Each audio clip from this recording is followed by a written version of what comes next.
waxay ahayd gabar aad loo koolkooliyo una dhalay ninka ugu taajirsanaa caalamka. waxaa jeclaaday wiil dhalinyaro ah oo Carabeed.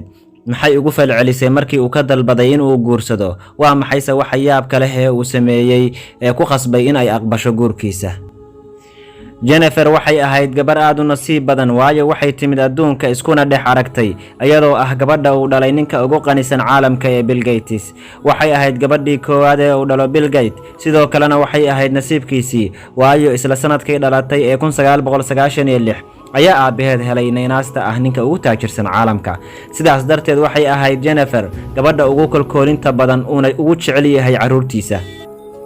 waxa uu aad ugu dadaalay Bill Gates inuu gabadhiisa si fiican wax u baro si ay u noqoto gabar dhalinyaro ah oo qurux badan ilbaxna ah. markii uu arkay Bill Gates in gabadhiisu aad u jeceshahay fardaha, ayuu go'aansaday inuu arrin sameeyo si uu uga farxiyo. wuxuu ku daray mid ka mid ah naadiyaasha fardafuulka ee dalkaasi Mareykanka.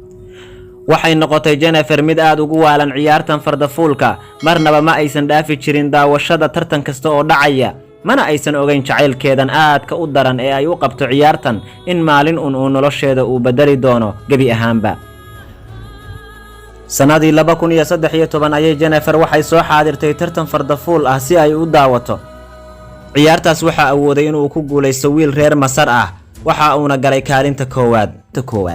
waxay aad ula cajabtay Jennifer fardafuulkaas iyo hibada weyn ee uu leeyahay ninkani fardafuulka. markay ciyaartii dhamaatay ayay Jennifer aaday oo qaabishay Nile si ay ugu muujiso sida ay uga heshay hibadiisa. wax yar haday sheekaysteenna waxay ogaatay in ay jiraan waxyaabo badan oo ay wadaagaan iyo waxyaabo badan oo ay ka wada helaan labadoodu, sida in ay isku jaamacad dhigtaan iyo in ay wada jecel yihiin fardafuulka. waxyaabaha ka qayb qaata guusha lamaanaha waxaa ka mid ah waxyaabaha badan ee labada lamaanaha ay wadaagaan, sida dhinaca nolosha aysan wax badan ku kala duwaneyn, balse haddii kala duwanaansho badan uu jiro waxaa dhacda in labada qofi aysan sii wada joogin muddo badan. laga soo bilaabo waqtigaas xiriirkoodu waxa uu noqday mid saaxiibtinimo ilaa laga soo gaaro sanadkii 2017, 4 sano kadib isbarashadooda. wuxuu go'aansaday Nile inuu u cadeeyo Jennifer sida uu u jecel yahay una doonayo inay xiriir samaystaan. waxaa kadis ku noqotayba in Jennifer iyaduna dareemayso isla dareenkaas jacaylka ah uu isna dareemayo, waxayna aqbashay inay xiriir lamaane samaystaan.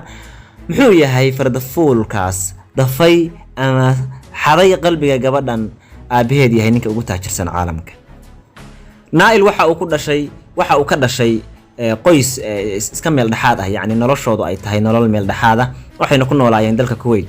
wuxuu u soo wareegay sanadihii ugu horeeyay noloshiisa dalka Mareykanka, waxa uuna ku qaatay noloshiisa wixii intaas ka dambeeyay. wuxuu ku dhacay jacaylka fardafuulnimada iyo in faras la fuulo, isagoo go'aansaday waqtigii qaangaarnimadiisa ama teenagerka inuu muhiimadda saaro ciyaartaas. markii uu qalin badashay ayuu dhisay shirkad ku takhasustay dhisidda xeryaha lagu soo aruuriyo fardaha oo lagu dhaqo. khibradii uu lahaa majaalkaas ayaa waxay keentay inuu si aan caadi ahayn ugu guuleysto muddo yar gudaheed, isagoo hadda leh 10 xeryo lagu dhaqo fardaha caalamka oo dhan iyo fardaha ugu qaalisan oo qiimahooduna aad u sareeya caalamka. dhaqaalihiisuna waxa uu kor u dhaafay 75 milyan oo dollar oo isagoo sidaas u da'yar uu ka helay. saas oo ay tahayna waxa uu ahaa fardafuul weyn oo ku guuleystay tartano dhowr ah oo fardafuulnimada lagu tartamayay. waxyaabahaas oo dhan oo tilmaamo ahi waxay ka yeeshay inanta uu dhalay Bill Gates in ay jeclaato ninkan, iyadoo u aragtay in ay heshay wiil dhalinyaro ah oo halgamaa ah kuna daba jira sidoo uu rumayn lahaa riyadiisa. sidoo kale waxa aad u soo jiitay Nile sidoo u garab taagan yahay mar walba markasta ay u soo baahato, isagoo yacni mar walba ay wax uga soo baahato mar walba ay wax dareentaba uu garabkeeda taagnaa.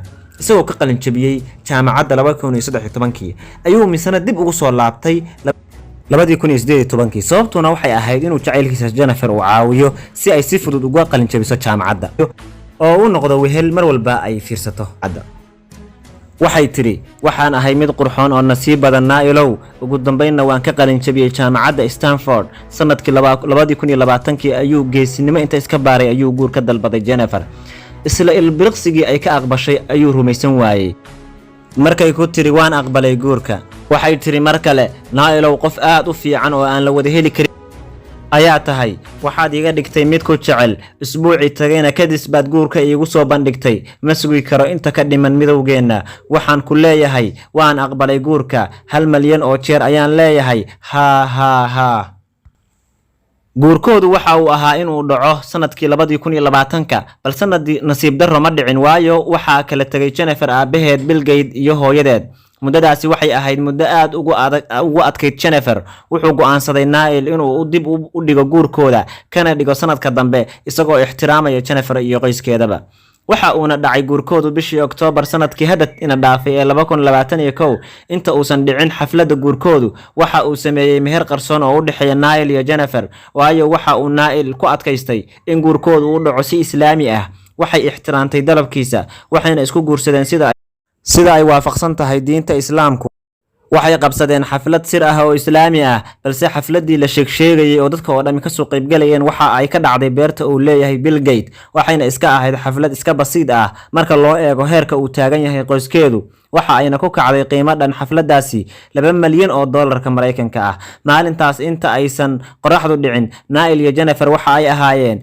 nin iyo xaaskiis markii xafladdu ay dhacday kadib waxa ay tiri waxa tahay caalamkayga ee gaarka ah Niall sidoo kale mar la wareysanayay Bill Gates oo uu cabirayay dareenkiisa kaga aadan guurkaas ayuu yiri ma tilmaami karo farxadayda waxaan ku faanayaa wax walba oo aad xaqiijisateen iyo sida aad mustaqbalkiina u dhisan doontaan taasi waxay ahayd qisada fardafuulkii Masriga ahaa iyo sida uu la wareegay wadnaha gabadha uu dhalay ninka ugu qanisan caalamka ee Bill Gates wiilkaasi waxa uu inoo xaqiijiyay in haweeney kasta oo caalamkan ku sugan ay ku dhacayso jacaylka ninka markasta caawiya iyada ha ahaato midda ugu lacagta badan ama aysan ahaanin dhammaan dadku waxay u baahan yihiin qof garab taagan sidoo kale waxa aan sheekadani kala baxaynaa in qofku waxa uu jecel yahay hadduu shaqo ka dhigto inuu horumar ka sameynayo samee oo ku dhaqaaq wixii aad jeceshahay shaqana ka dhigo waad ku guuleysan muuqaalkan waxa ay idin soo diyaariyay idinna soo jeedinayay anigoo ah Cabdullaahi Cabdikariin Khaliif dhinaca Facebook haddaadna nagala socotid share iyo like inoogu qabo dhinaca YouTube kana